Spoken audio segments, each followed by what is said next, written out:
সব জায়গাতে চিল্লা পাল্লা করে লাভ হয় না, সব জায়গাতেই আপনার বেশি শক্তি ব্যবহার করে লাভ হয় না। কারণ এটা মানে গণতান্ত্রিক যে প্রক্রিয়া, গণতান্ত্রিক যে মানে নিয়ম, এগুলো মেনটেন করেই আপনার অধিকার আপনাকে আদায় করে নিতে হয়। তো সেখানে আমরা কালকে সংসদের যে বিষয়টি, সেটা কি দেখলাম যে মানে জামাত ইসলাম ওয়াকআউট করেছেন এবং এনসিপি ওয়াকআউট করেছেন। তো ওয়াকআউট করে সরকারের মানে কি ক্ষতি করেছেন? সরকারকে কি চাপে ফেলেছেন? ফেলতে কি পেরেছে?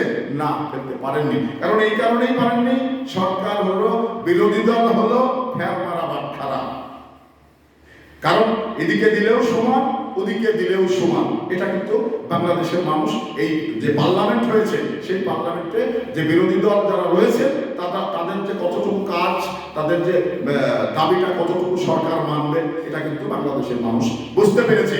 তো এই মানে ফেরমারা বাটখারা নিয়ে চিল্লা পাল্লা করে মানে সরকারকে কোনো চাপেই ফেলা যাবে না।